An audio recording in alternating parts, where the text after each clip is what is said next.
പ്രിയ സഹോദരി സഹോദരന്മാരെ, സഹപ്രവർത്തകരെ, അസ്സലാമു അലൈക്കും.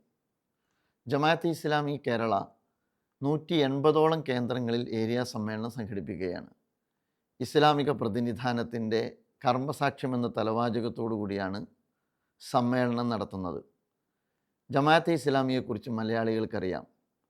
ജമാഅത്തെ ഇസ്ലാമിയെക്കുറിച്ച് മലയാളികൾ അറിയുന്നതും കേൾക്കുന്നതും വായിക്കുന്നതും മനസ്സിലാക്കുന്നതും പലപ്പോഴും ജമാഅത്തെ ഇസ്ലാമിയുടെ വിമർശകരിൽ നിന്നാവാൻ നല്ല സാധ്യതയുണ്ട്.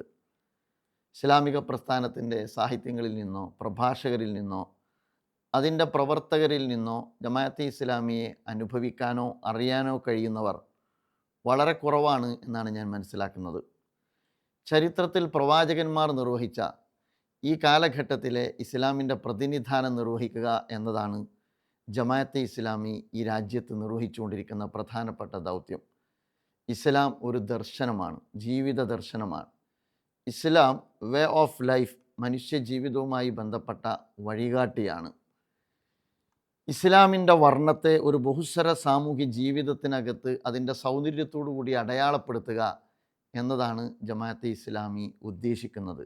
സിബാത്തല്ലാ വമൻ അഹ്സനു മിനല്ലാഹി സിബാ വനഹ്നു ലഹു ആബിദൂൻ എന്ന് വിശുദ്ധ വേദഗ്രന്ഥം പറയുന്നുണ്ടല്ലോ. ദൈവത്തിൻ്റെ വർണ്ണം, അതുപോലെ തന്നെ ദൈവത്തിന് വഴിപ്പെട്ട് ജീവിക്കുന്ന ജീവിതം, ആ ഒരർത്ഥത്തിൽ ജീവിതം മുഴുക്കെ അള്ളാഹുവിന് വഴിപ്പെട്ട് ജീവിക്കുന്ന ഒരു സമൂഹത്തെ രൂപപ്പെടുത്തിയെടുക്കുക എന്നതാണ് ജമാഅത്തെ ഇസ്ലാമി ആഗ്രഹിക്കുന്നത്. മതജീവിതം പൊതുജീവിതം എന്ന വിഭജനത്തിനപ്പുറം മുഴു ജീവിതത്തിലും ഇസ്ലാമിൻ്റെ പ്രതിനിധാനം നിർവഹിക്കാനാണ് ജമാഅത്തെ ഇസ്ലാമി ആഗ്രഹിക്കുന്നത്. കേരളത്തിൻ്റെ പൊതുമണ്ഡലത്തിൽ ഇന്ത്യ രാജ്യത്ത് ഏറെ പതിറ്റാണ്ട് കാലമായി ജമാഅത്തെ ഇസ്ലാമി അതിൻ്റെ പ്രവർത്തനങ്ങൾ ആരംഭിച്ചിട്ട് സാമൂഹ്യ രംഗത്ത്, സാമ്പത്തിക രംഗത്ത്, വിദ്യാഭ്യാസ മീഡിയ രംഗത്ത്, പാരിസ്ഥിതിക രംഗത്ത്, മനുഷ്യാവകാശ രംഗത്തെല്ലാം ജമാഅത്തെ ഇസ്ലാമി അതിൻ്റെ ഇടപെടലുകൾ നടത്തിയിട്ടുണ്ട്.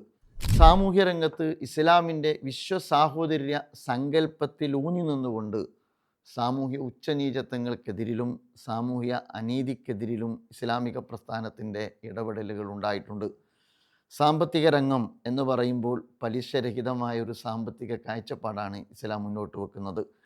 അതിനാശയപരമായി സമൂഹത്തിന് കൈമാറുക മാത്രമല്ല, പലിശരഹിത സാമ്പത്തികമായ സഹായ പദ്ധതികളുടെ വിവിധ മോഡലുകൾക്ക് നേതൃത്വം നൽകാൻ ജമാഅത്തെ ഇസ്ലാമിക്ക് സാധിച്ചിട്ടുണ്ട്. വിദ്യാഭ്യാസ രംഗം മനുഷ്യൻ്റെ ഭൗതിക മാത്രമായ തലത്തെ മാത്രമാണ് അഭിമുഖീകരിക്കുന്നത്.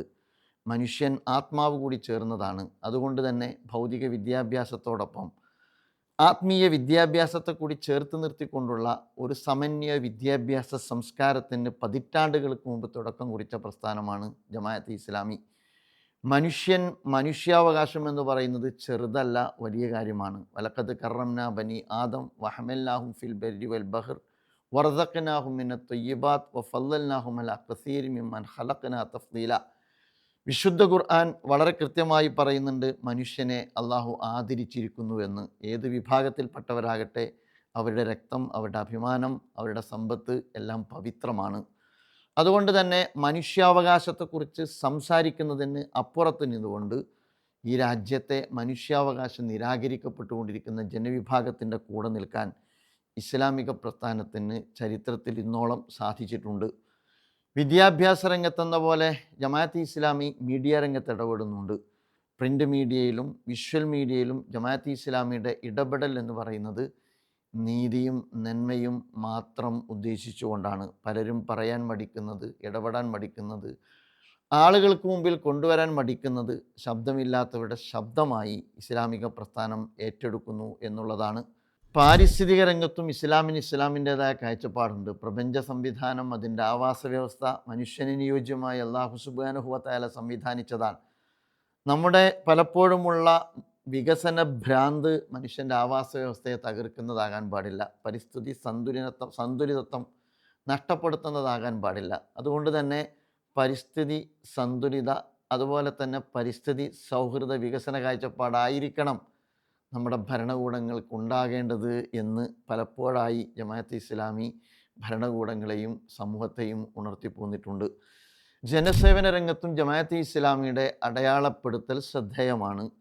വളരെ വ്യവസ്ഥാപിതമായ ശാസ്ത്രീയമായ സ്വഭാവത്തിൽ NGO രൂപീകരിച്ച് ദേശീയ തലത്തിലും സംസ്ഥാന തലത്തിലും ജനസേവന രംഗത്ത് ജമാഅത്തെ ഇസ്ലാമി പ്രവർത്തിച്ചു വരുന്നുണ്ട്. മനുഷ്യരുടെ അടിസ്ഥാന ആവശ്യങ്ങൾ, അവൻ്റെ വിദ്യാഭ്യാസം, ചികിത്സ, അതുപോലെ തന്നെ ഭക്ഷണം, ഷെൽട്ടർ തുടങ്ങിയുള്ള സൗകര്യങ്ങൾ ഒരു ഭരണകൂടത്തിനപ്പുറം സാമൂഹ്യ കൂട്ടായ്മയിലൂടെ രൂപപ്പെടുത്തിയെടുക്കേണ്ടതാണ്. കേരളത്തെ സംബന്ധിച്ചിടത്തോളം തുടർച്ചയായി സംഭവിച്ചുകൊണ്ടിരിക്കുന്ന ഡിസാസ്റ്റർ, ഇവിടെ ദുരന്ത നിവാരണ രംഗത്തും അതോടൊപ്പം തന്നെ പുനരധിവാസ രംഗത്തും ഏറെ ശ്രദ്ധേയമായ ചുവടുവെപ്പുകൾ ഇസ്ലാമിക പ്രസ്ഥാനത്തിന് സാധിച്ചിട്ടുണ്ട്. ഏറ്റവും അവസാനം ചൂരൽമല നമ്മുടെ മുമ്പിലുള്ള ഉദാഹരണമാണ്. വളരെ ശാസ്ത്രീയമായി സാറ്റലൈറ്റ് സർവേ നടത്തി ഇതിനകം 400ഓളം പേർക്ക് തൊഴിൽ കൊടുത്തു. ചെറുകിട തൊഴിൽ സംരംഭങ്ങൾക്ക് തുടക്കം കുറിച്ചു. അതുപോലെ തന്നെ വീട് നിർമ്മാണം ഉൾപ്പെടെയുള്ള സമഗ്രമായ പുനരധിവാസ പദ്ധതി അതിൻ്റെ പൂർത്തീകരണത്തിലേക്ക് പ്രവേശിച്ചു കൊണ്ടിരിക്കുകയാണ്. ഞാൻ പറഞ്ഞു വരുന്നത്, ഇസ്ലാമിക പ്രസ്ഥാനത്തിൻ്റെ ഇസ്ലാമിക ആദർശ അടിത്തറയിൽ നിന്നുകൊണ്ടുള്ള പൊതു സാമൂഹ്യ രംഗത്തുള്ള ഇടപെടലുകൾ എന്ന് പറയുന്നത് ശ്രദ്ധേയമാണെന്ന് മാത്രമല്ല, അതിൻ്റെ ഗുണഭോക്താക്കൾ മുഴുവൻ മനുഷ്യരുമാണ്. ഏതെങ്കിലും ഒരു സാമൂഹ്യ വിഭാഗത്തെയല്ല ഇസ്ലാം അഭിമുഖീകരിക്കുന്നത് എന്നതോടൊപ്പം തന്നെ ഏതെങ്കിലും ഒരു പ്രത്യേക സാമൂഹ്യ വിഭാഗമല്ല ഇസ്ലാമിക ആശയത്തിൻ്റെ അടിത്തറയിൽ രൂപപ്പെടുത്തി വരുന്ന സംവിധാനങ്ങളുടെയും സംരംഭങ്ങളുടെയും അതുപോലെ തന്നെ പ്രവർത്തനങ്ങളുടെയും ഗുണഭോക്താക്കൾ എന്നും നമുക്ക് കാണാവുന്നതാണ്. ഏകദൈവ വിശ്വാസത്തിൻ്റെ അടിസ്ഥാനത്തിൽ വ്യക്തിജീവിതത്തെ പുനഃസംവിധാനിച്ച് സന്തുലിതമായ കുടുംബജീവിതം രൂപപ്പെടുത്തിയെടുത്ത് ഒരു നവസമൂഹത്തെ, മൂല്യവത്തായ ഒരു നവസമൂഹത്തെ രൂപപ്പെടുത്തിയെടുക്കുക എന്നതാണ് ജമാഅത്തെ ഇസ്ലാമി ഉദ്ദേശിക്കുന്നത്. തന്നോടെന്ന പോലെ, തൻ്റെ കുടുംബത്തോടെന്ന പോലെ സമൂഹത്തോടും രാജ്യത്തോടും ചുറ്റുപാടുകളോടും ആവാസ വ്യവസ്ഥയോടുമെല്ലാമുള്ള ബാധ്യതകൾ നിർവഹിക്കുന്ന ഒരു തലമുറയെയാണ് ജമാഅത്തെ ഇസ്ലാമി വളർത്തിയെടുക്കുന്നത്. അത് സാമൂഹ്യ നീതിയിൽ അധിഷ്ഠിതമാണ്. അത് സാമൂഹ്യ നന്മയ്ക്ക് ഊന്നൽ നൽകുന്നതാണ്. അതിൻ്റെ കൂടി ഗുണഫലമാണ് കഴിഞ്ഞ ഏറെ പതിറ്റാണ്ട് കാലമുള്ള ജമാഅത്തെ ഇസ്ലാമിയുടെ പ്രവർത്തനത്തെ വിലയിരുത്തുന്ന ഘട്ടത്തിൽ സമൂഹം അനുഭവിച്ചു കൊണ്ടിരിക്കുന്നത് എന്ന് നമുക്ക് കാണാവുന്നതാണ്.